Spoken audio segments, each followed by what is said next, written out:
All right, so it's 11:50. Hello, everybody. Welcome to this session. Today, we are going to talk about building a community and creating the sense of belonging within your organization. And we're going to look at what resources are out there so you can do this, why you should do it, and how you can do it. So let's start by introducing myself. My name is Milu Franz.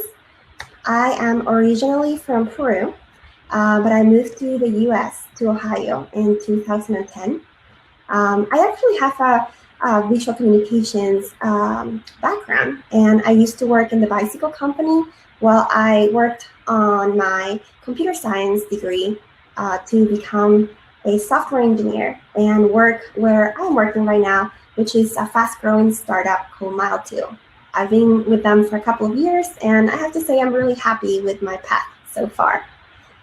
So a couple of years ago, I read this book called Lean In by Sheryl Sandberg, the COO of Facebook. And I don't know if you have read this book, but it's really good, so I really recommend it.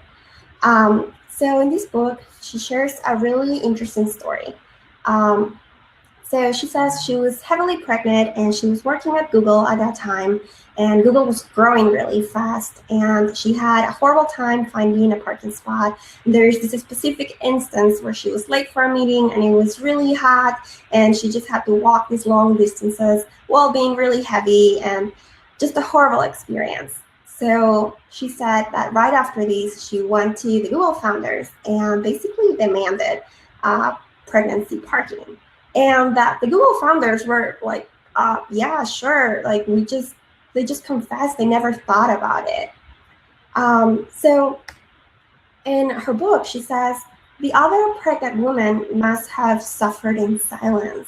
Maybe they just didn't want any special treatment, or maybe they just lacked the confidence or the seniority to really ask for this problem to be fixed. And having one pregnant woman at the top made the difference.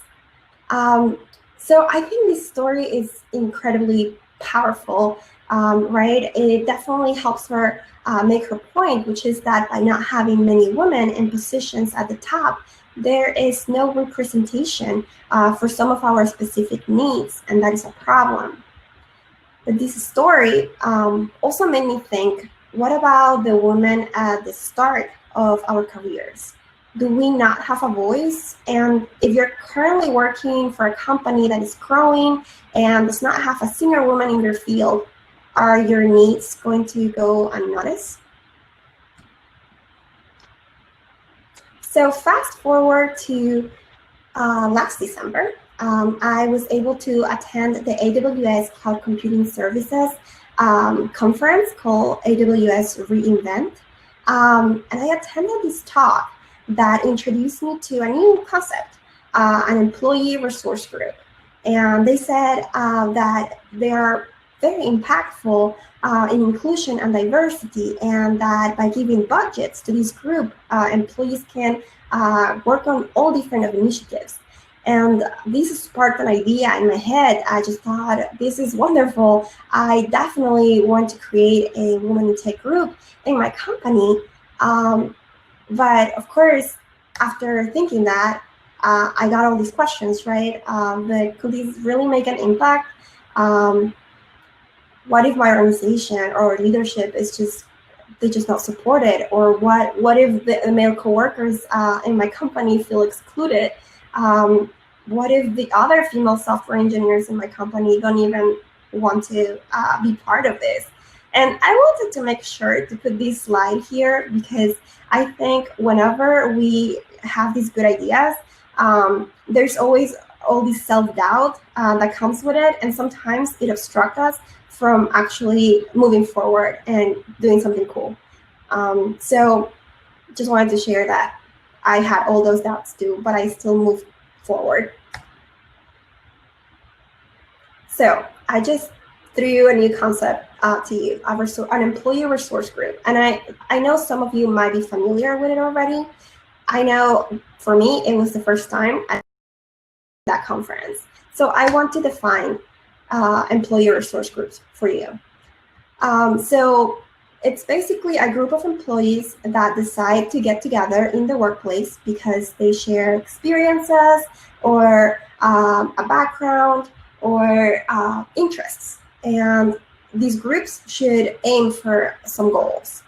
So one of them is create a space for talking freely, to actually, get to know each other and talk about the things that matter to you. The second one is to build a community, and this also occurs as you get to know other people with your same interests, and as you get to know them, you start building that community. Also, they should support personal and professional development, and this occurs as you start defining goals and needs that your group might be interested in. And these allow you to create different events or trainings or workshops that could allow you to grow eventually. Also, it's a clear line of communication with leadership. So it's a really great way to voice any concerns, any needs, any changes in benefits or policies. It's also a fantastic resource for leadership because now they can actually see what a group of employees need or think about some of the things that they're offering, right? So it's not only a great resource for the resource group, but also for the organization. And also, as you create a group, you become a little more visible. And when you're visible, you cannot be ignored. And I feel like this helps to create that company culture that is respectful and inclusive. So let me share our experience creating the Women in Tech resource group at Mile 2. And some of the goals that I'm going to list, they kind of overlap with what I just described in the previous slide, but I'm going to give you a little bit of our own experiences, kind of aiming for those goals. So the first thing is to get to know each other. So we have lunch every month. Before the pandemic, we used to, go to a yummy place and get together. And we just it was a time to really get to know each other, to connect, to network, and to talk about what matters to us. And also, it gave us a space for thoughtful conversation. So we had our yearly review on May, and we had one of these lunches right before, and it was a great opportunity to talk about all these things that maybe it's not as comfortable to talk with someone else, like salaries and promotions. And it allowed us to encourage each other to go for those promotions, to talk about these difficult topics. Also, getting together and kind of talking about any issues we see or any things we think where there's room to improve allowed us to identify something that we thought that it could be improved in our benefit package, which was maternity and paternity leave. So we pushed a little bit for it. We talked to human resources about it, and we're really excited because we just had our new benefit package meeting a month ago, and they actually listened to some of these needs and made changes to it. And lastly, these groups, of course, allowed you to create or to think about any workshops or any training that you could use to grow in your personal and professional development. As a group, we identified that we would like to amplify our communication skills.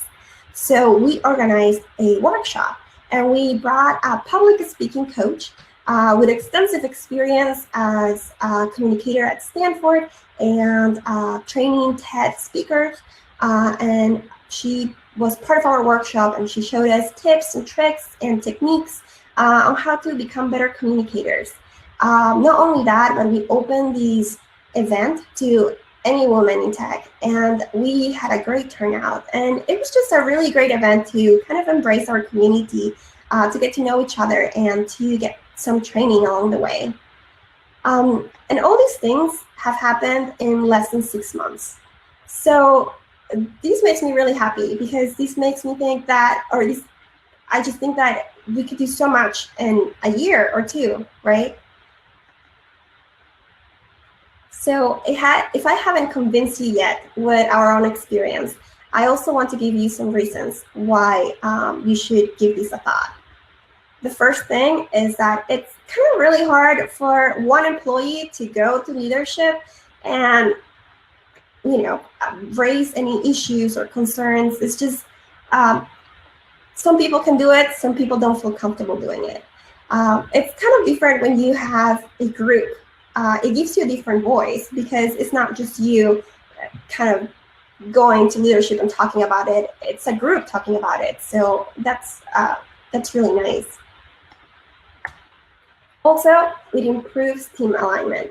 So I don't know about you, but in our company, all the women in software engineering are in different groups. So especially now with this pandemic, where we don't get to see each other at the office and we're working remotely, we don't get to interact as much. And for instance, we had a new female software engineer starting a couple of weeks ago. And it was just great being able to put together this lunch and introduce ourselves to her and get to know her and kind of welcome her and offer our help if she needed it. So that is something really great about these groups, is just it allows you to create those connections. Also, as you create those connections and you make different friendships and you engage in conversations, it makes you happier, right? And when you're happier, you're more engaged. And when you're more engaged, you're probably putting more effort in your work, and you're most likely not thinking much about changing and going to another company. So this is a great asset for any organization, right? Kind of supporting employees to create these groups really boost engagement, and it's something to think about. Also, the last 2 points are, they kind of go together. But as I said, we get together and we all work in these different projects, right? And I'm sure in companies that are even bigger, you get to connect with people from different departments. So as you get to know each other and you talk and you share ideas and conversations, also you get new ideas. You get innovation and creativity. And also you get a different point of view, right? Because you're talking to someone who sees a whole different part of the company, or you're talking to someone who has a completely different set of skills or experiences in other projects. So we already defined what an employee resource group is. We talked about my experience with the Women in Tech Resource Group at Mile 2. We talked about some of the reasons why you might want to start your own group. So now let's go through the guidelines, or more like advice on how you can create a successful resource group. So I will say the first thing that you need to do is kind of understand what is the need and identify the goals.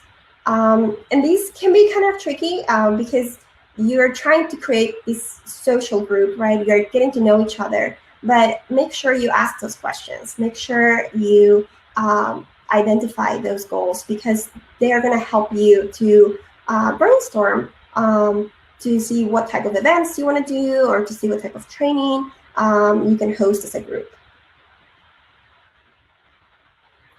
Also, make sure to include leadership. So before I even started this group, before I even talked to any of the other female software engineers, I actually talked to my boss. And I wrote down a sort of proposal for it because I didn't want to forget anything about it. And just to make sure we were both on the same page and to get his opinion. And I'm really happy I did, because he was on board from day one. And he has been an incredible support, even for the workshop, just a lot of help just coming from someone from leadership. So make sure to include them when you create your own group.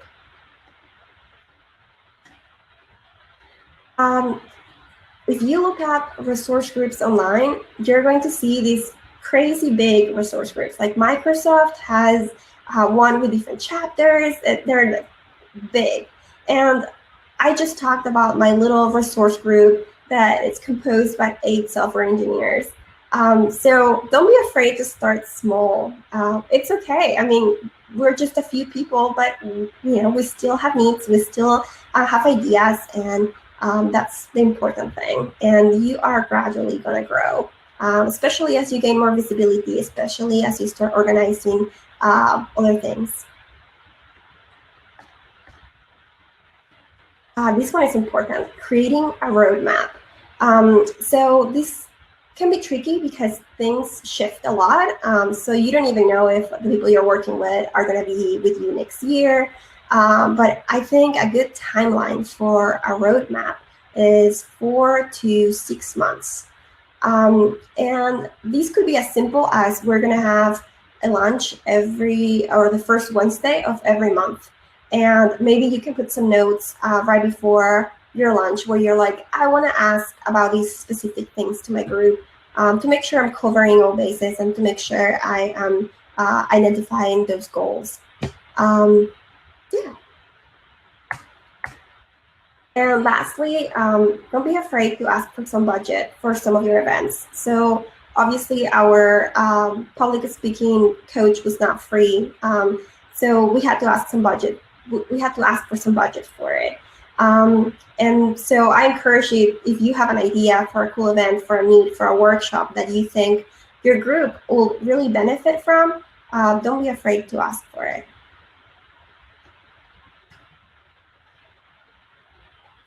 So now that we have defined employee resource groups and we have talked about why you should do it and how you can do it, I hope I've encouraged you to create your own. And I'll be really interested to see if you end up doing it. Here is my Twitter account and my LinkedIn, and I would love to connect if you have any other questions or if you just want to tell someone else that you're about to do this. Thank you so much for listening, for being here, and for giving me the opportunity to share this experience with you. I think we have a couple more minutes, so I'm going to stay online if you have any questions.